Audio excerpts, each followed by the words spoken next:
कचरा dumping yard को नदी के किनारे अजवट इलाके में मुंतकिल कर दिया। बता दें कि पुंछ शहर से निकलने वाला कचरा पिछले कई सालों से नदी के किनारे फेंका जा रहा था। दरिया के किनारे पर कचरा डालने से जहां दरिया का पानी आलूदा हो रहा था और वहीं इस गंदगी से बीमारियां फैल रही थी।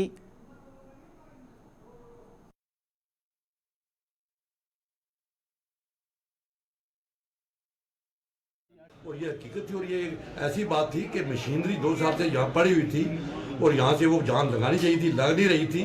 और तमाम कचरा जो था म्यूनसिपलिटी वाले जाके दरिया पर फेंकते थे, जिससे बीमारियों फैलने का एतबार होता था। आज मैं जिस कंसर्न सेक्रेटरी साहब का, कमिश्नर का, म्यूनसिपलिटी का, यहाँ के एडमिनिस्ट्रेशन का, डीसी साहब का, सब लोगों का शुक्रिया अदा करता हूँ कि जिन लोगों ने ये लबैक किया गुलिस्तान की न्यूज़ को, तो हम लोगों की बातों को लबैक किया, सुना। उसके बाद ये लग रही है बाहर मशीनरी, जिससे ये होगा कि बीमारियाँ खत्म होंगी, एक डिस्पोजल होगा जिस जहाँ पे मशीनरी होगी, तो इससे हज़ारों मैं कहता हूँ बीमारियाँ दूर शुरू होंगी। आज के मौके पर मैं सबका शुक्रिया अदा करता हूँ जिसने भी इसमें काम किया, और खास तौर पर मैं एडमिनिस्ट्रेशन का और गुलिस्तान का भी शुक्रिया अदा करता हूँ कि इनके कहने पर ये एक्शन जो हुआ है बर वक्त हुआ है। इसमें तमाम लोगों को, तमाम लोग जो है उनकी जानों से हम शुक्रिया अदा करते हैं। शुक्रिया। देखिए, हमारी बहुत पुरानी एक डिमांड रही थी कि जितना भी सिटी का कूड़ा है वो उठाकर ये तकरीबन हमारा जो पुल है उसके पास फेंका करते थे। हमारी ये बहुत पुरानी एक डिमांड रही एडमिनिस्ट्रेशन को कि यहाँ से जितना भी पानी है वो पूरी सिटी को सप्लाई होता था।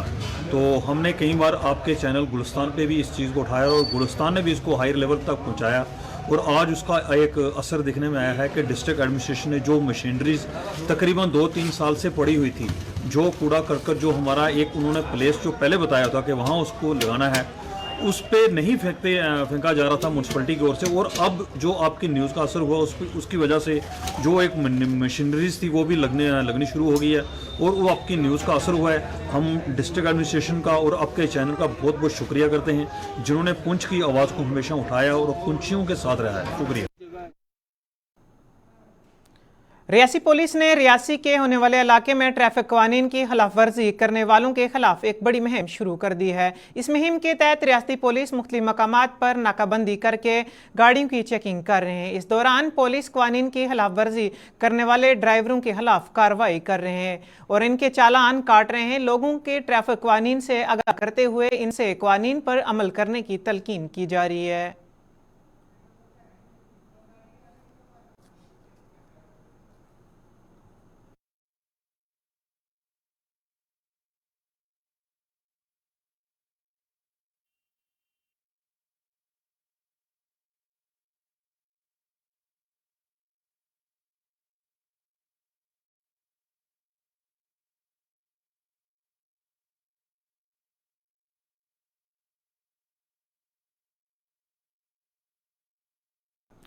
तरकुटा पहाड़ की पहाड़ी पर गुज़श्ता 3 दहाइयों से ज़ेर तामीर शंकराचार्य मंदिर का ख्वाब जल्द ही पूरा होने वाला है। मुकामी लोगों के साथ साथ मुल्क भर से माँ वैष्णो देवी के दर्शन के लिए आने वाले अकीदतमंद भी गुज़श्ता 3 दहाइयों से इसका इंतज़ार कर रहे हैं। कुछ वजूहात की वजह से श्री माता वैष्णो देवी श्राइन बोर्ड शंकराचार्य मंदिर की तामीर नहीं करवा सकी। हालांकि शंकराचार्य मंदिर की तामीर का काम 3 दहाइयों कबल शुरू हुआ था, लेकिन ये अहम प्रोजेक्ट था, अभी तक इसको कंप्लीट नहीं किया। लेफ्टिनेंट गवर्नर और श्री माता वैष्णो देवी श्राइन बोर्ड के चेयरमैन ने मनोज सिन्हा और इस प्रोजेक्ट को जल्द मुकम्मल करने की तलकीन की है और जल्द ही इस प्रोजेक्ट को मुकम्मल कर लिया जाएगा।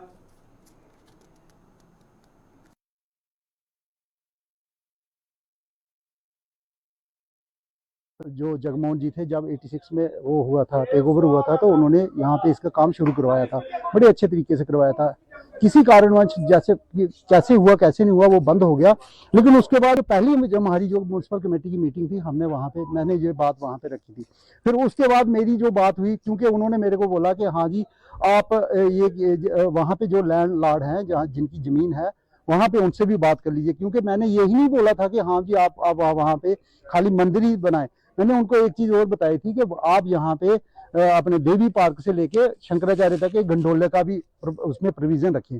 तो चलो, मैं गवर्नर साहब का बहुत ही तहे दिल से मैं पूरा अपने और अपने कटरा वासियों की तरफ से मैं उनका धन्यवादी हूँ कि उन्होंने ये जो हमारी बहुत ही पुरानी डिमांड थी और उन्होंने उसको फुलफिल किया। कल उन्होंने अनाउंस किया है कि हाँ जी शंकराचार्य मंदिर जो है पैसे जितने भी लग जाएंगे, अभी तो उन्होंने ऐसे अप्रॉक्सीमेटली वो फिगर बोली है। कंप्लीट कराने में 3 साल बोला 5 साल बस इतना काम नहीं है भैया, ये क्या लैंटर थोड़ी। जिला कठुआ के सावनचक में चोरों ने एक इलेक्ट्रॉनिक की दुकान को निशाना बनाया। सावनचक में वाकया इलेक्ट्रॉनिक की दुकान के चोरों ने पीछे से दीवार तोड़कर चोरों ने वारदात को अंजाम दिया। चोरों की इतला मिलते ही दुकानदार मौके पर पहुंच गए और पुलिस को इतला दी, जिसके बाद पुलिस मौके पर पहुंच गई और जाए वाकया का मुआयना करने के बाद मजीद कार्रवाई शुरू कर दी।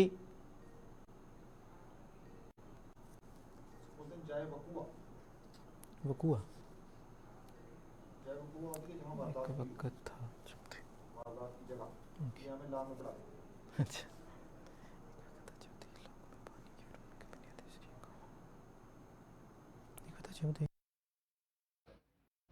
पीछे से हमारी दीवार तोड़ी है जो आपने देखी हुई है। पीछे से दीवार तोड़कर वो सामान लगकर दी हुई है। कितना नुकसान है? नुकसान होगा 150 लाख रुपये का नुकसान होगा। 2 लाख सही। हाँ पुलिस आई है, पुलिस वाले चेक करते गए हैं। छोटी छोटी आइटम लेकर गए हैं, बड़ी हमसे निकली नहीं है। हमारी एलईडी सामने एलईडी लगा रखी है, हमने वो लेकर गए हैं। कैरी जो भी है हमारे,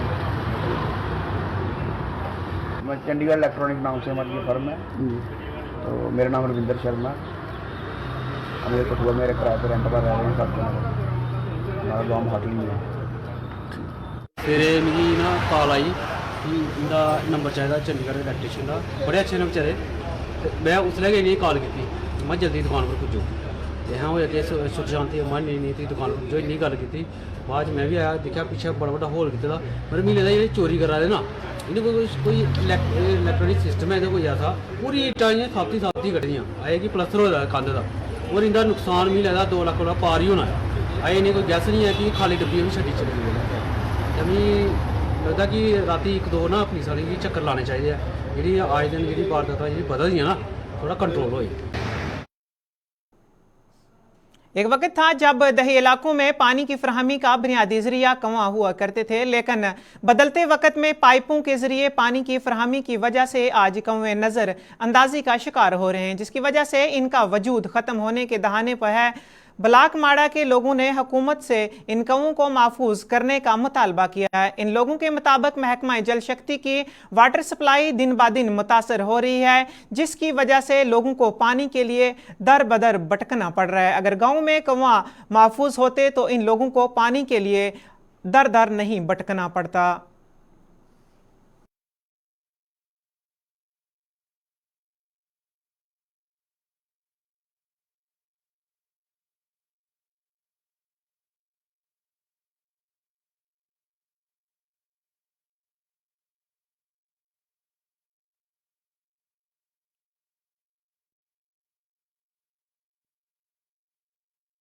कि जितने भी हमारे कुएं होते थे, हम इन्हीं कुओं का पानी पीते थे और वहाँ बड़ी देख रेख होती थी।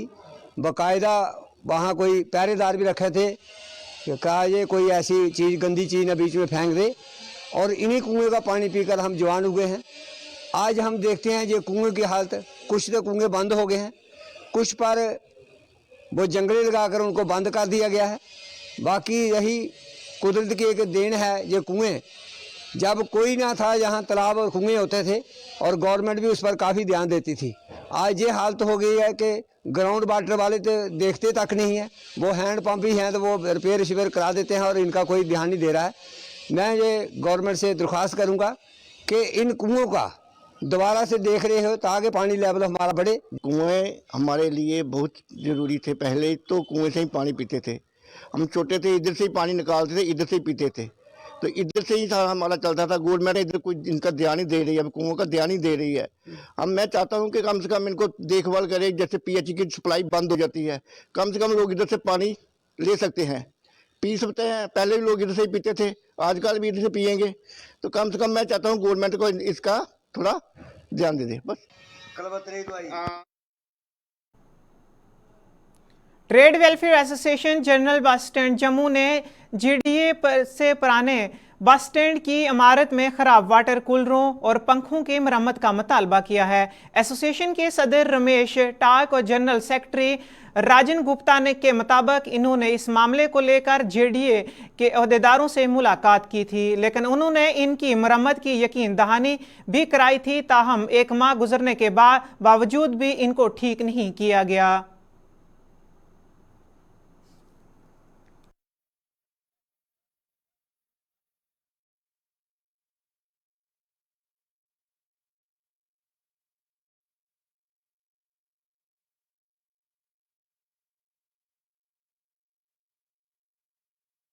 मैं आपके माध्यम से ये जो जनरल बस स्टैंड का एरिया है ये जेडीए के अधीन आता है। मैं जेडीए डिपार्टमेंट के आगे ये अपील करना चाहूँगा। गर्मियों का सीजन स्टार्ट होने वाला है, मार्च महीना आने वाला है और इस बार गर्मी भी मुझे लग रही है कि जल्दी शुरू हो जाएगी और गर्मी ज़्यादा पड़ेगी। और मैं डिपार्टमेंट के आगे जो अपील करूँगा कि ये जो एक पानी वाली जो वाटर मशीन लगी है इसको रिपेयर कराया जाए, क्योंकि ये भी बंद पड़ी है। और दूसरा ये पखे जो हैं बंद पड़े हैं इनको चलाया जाए और जो ख़राब हैं उनको रिप्लेस किया जाए। और जो लाइटें हैं, लाइटें जो ख़राब पड़ी हैं उनको भी ठीक कराया जाए। मैं आपके माध्यम से डिपार्टमेंट के आगे जो हाथ जोड़ के विनती करता हूँ, क्योंकि अभी जो गर्मियों का सीज़न है टूरिस्ट ज़्यादा आता है जनरल बस स्टैंड में। बाहर से भी लोग जाते हैं, कश्मीर से भी लोग आते हैं, कश्मीर लोग जाते हैं। इसलिए मैं सभी लोगों के आगे ये अपील करना चाहूँगा कि इस ओर ध्यान दिया जाए और इसको जल्द से जल्द ठीक करवाया जाए। बात ये है कि ये अब गर्मियों के सीजन में जहाँ पे कुछ पंखे लगे हुए थे, लाइट थी, तो आजकल जेडीए वाले इस बिल्डिंग की कोई कुछ अनदेखी कर रहे हैं। तो एक बार थोड़े दिन पहले हम चीफ इंजीनियर से हम मिले थे, उनसे बात हुई थी।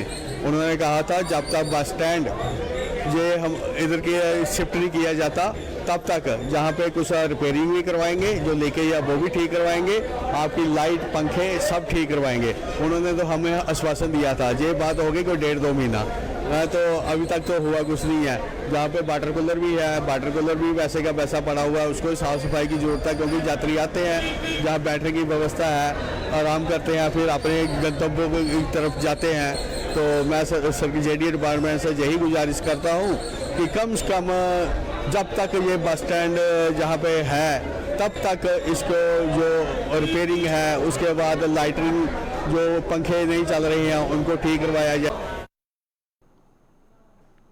हुकूमत की जानिब से दही इलाकों के लोगों को सड़कें, बिजली, पानी और दीगर बुनियादी सहूलियात फराहम करने के लिए बड़े दावे किए जा रहे हैं, लेकिन हुकूमत के ये दावे धरे के धरे रह गए हैं। पंचायत बदली ज़िला उधमपुर जम्मू कश्मीर के लोग इन लोगों का इल्ज़ाम लगाया है कि कई बार हुकूमत से मिन्नत समाजत करने के बाद इन्हें पुल नहीं मिला, तो उन्होंने खुद चंदा जमा करके गांव में पुल बनवा लिया। इन लोगों के मुताबिक नाले पे पुल ना होने की वजह से इन्हें कई परेशानियों का सामना करना पड़ता था और कई बार इन लोगों ने इस पुल अबूर करते हुए हादसात का शिकार हो गए, लेकिन हुकूमत की नज़रअंदाजी करने के बाद इन्होंने खुद ही इस नाले पर पुल बना लिया।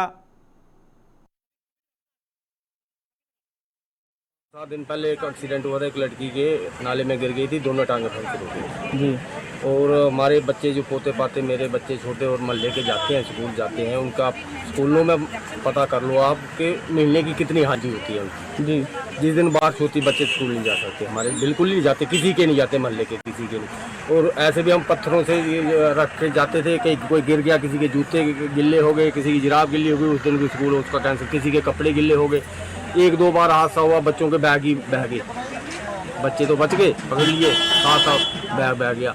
तो इसलिए कि हमें जब ये लड़की के एक्सीडेंट हुआ तो दोनों टांगे फ्रैक्चर हो गई, तो हमने निर्णय लिया पूरे मोहल्ले वालों ने कि जो भी है 100 किसी ने 500 इकट्ठा कर करके ये पुल बनाया। लगभग कितने लागत से जो पुल? ये 2 लाख से ऊपर है।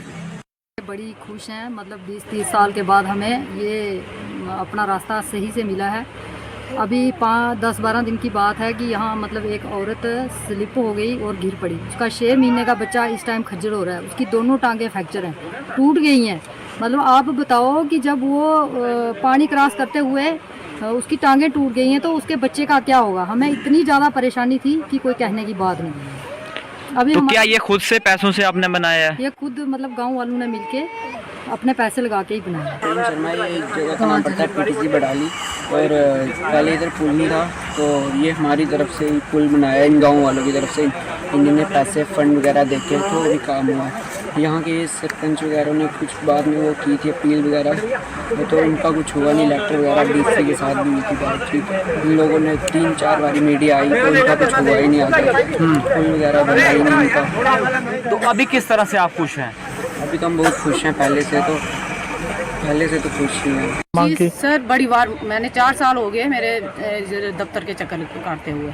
4 साल में मैंने 3 DC चेंज हुए जहाँ से, और 3 बार ही मैंने DCओं से ये एप्लीकेशन दे के मार्क करके PWD वाले को दी, और PWD वालों की थोड़ी कमजोरी होगी, जहाँ उन्होंने हमारी लेटर देखी नहीं, जहाँ डस्टबिन में डाल गए हैं, उन्होंने इनिशिएटिव नहीं लिया है PWD वालों ने।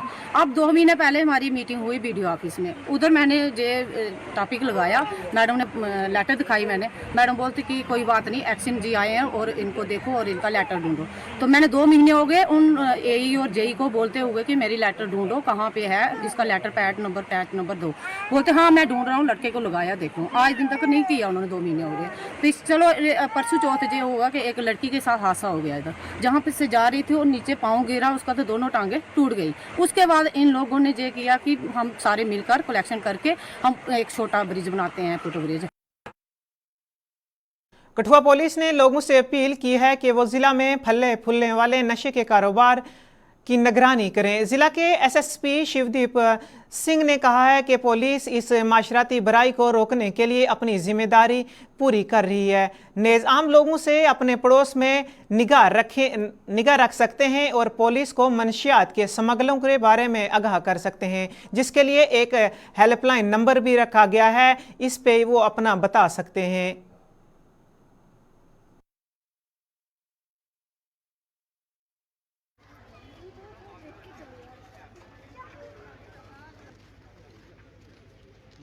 नशा जो है वो एक बहुत बड़ी सामाजिक बुराई बन चुका है और ये समाज को तबाह कर देता है।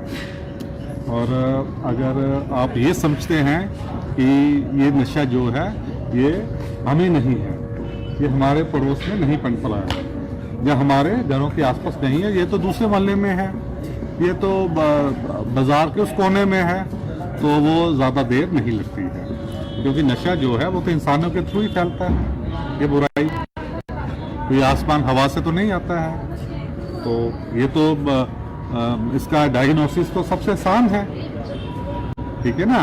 आपने तो जस्ट ये देखना है कि ये नशे वाले जो पैडलिंग कर रहे हैं, जो नशे का कारोबार करते हैं, ये कौन लोग हैं।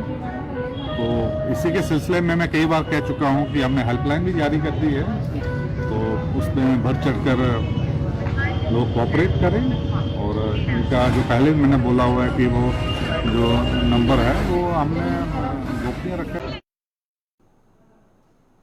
भारतीय जनता पार्टी के अक़लियती महाज रायपुर में कौमी एग्जीक्यूटिव में किए गए फैसलों को लागू करने की मुहिम में ज़मीनी सतह पर दरख्वास्त देना शुरू कर दी हैं।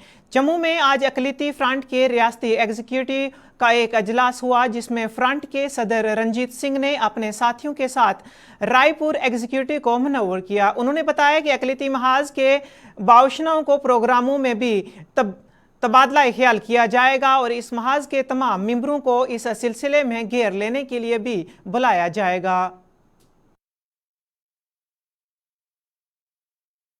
आगे प्रोग्राम देने हैं या जो कुछ हमने किया है वो मैंने सब कुछ अगर आपने सुना होगा, तो जो भी हमारे प्रोग्राम्स हुए हैं उनका विस्तार से मैंने वर्णन किया है। और उसके बीच हमारी एक नेशनल एग्जीक्यूटिव मीट हुई थी, हम रायपुर में गए थे।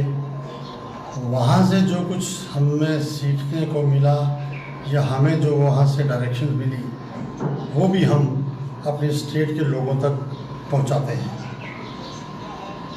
तो उसके अलावा हमारे क्या प्रोग्राम्स हैं, आगे कैसे चलना है, अभी इलेक्शन आने वाली है, उससे पहले हमारी पंचायत की हमारी सरपंच पंच कॉरपोरेशंस डीडीसी बीडीसी वो भी इलेक्शंस आने वाली हैं, तो उनके बारे में भी हमने थोड़ा सा इनको ब्रीफ करना है कि कैसे चलना है। इसी के साथ ही उर्दू खबरनामा खत्म होता है। दीजिए इजाजत, कल फिर होगी मुलाकात।